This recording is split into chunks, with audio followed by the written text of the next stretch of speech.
So, meron tayong special case nito. Kapag daw si live load natin is 3 times ni dead load, yung service load natin na makukuha sa LRFD is the same value sa service load na makukuha natin sa ASD. So, ito yung proof. So, kunwari sa 3.3, masabi the load is 25% dead load and 75% live load. Ibig sabihin, si live load, 3 times si dead load.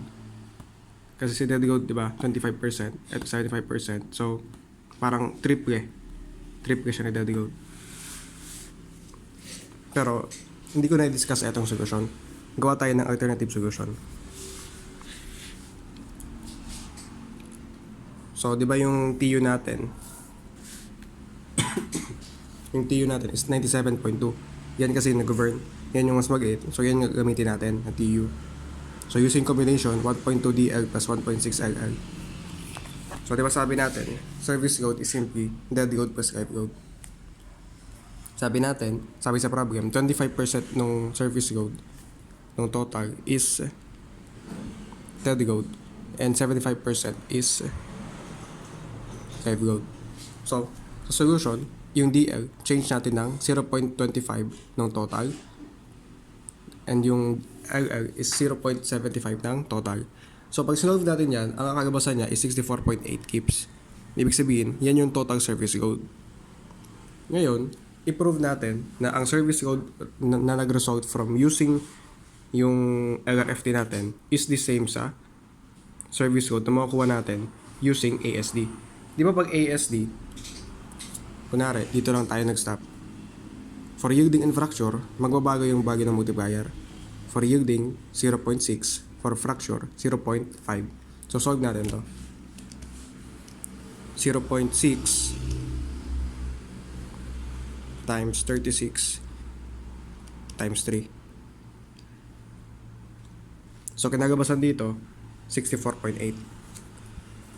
So, di ba sa original problem, ang nag-govern talaga is yielding. So, hindi ko na-check si fracture kasi sa tingin ko, mas maliit naman bago ni yielding. So, nakuha natin from yielding is 64.8. Eh, di ba pag ASD, wala naman tayong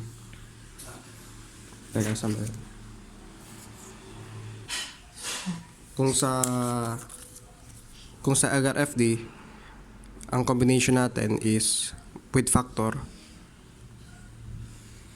Sa ASD, diretsa na lang na siya ay DL plus LL.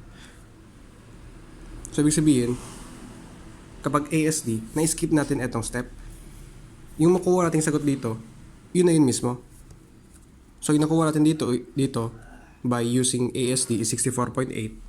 So, ibig sabihin, yun na mismo yung value ni TA. Diba? Mas madali siya ng konti kaysa dito. Pero again, ang service load from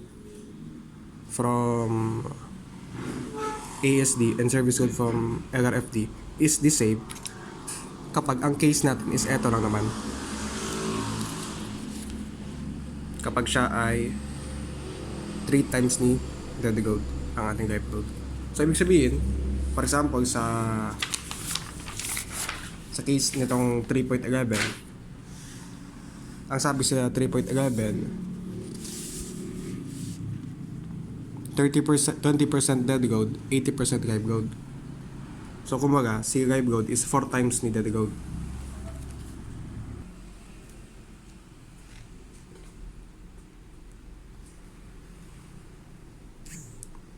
One fifth ang total si dead load, 4/5 ang total si live load. So, simplify natin, multiply both sides by denominator. So, from that, makita natin na si live load is 4 times nung value ni dead load. So, hindi applicable dito yung case natin na ginamit na ayan yung live load is 3 times the dead load. Kaya pagdating dito, from TU, nakuha natin na TA is 212.5. Pero pag using ASD, nakuha natin is 215.14. Hindi siya nag-the same, hindi siya nagpareho kasi hindi siya pasok dito sa special case.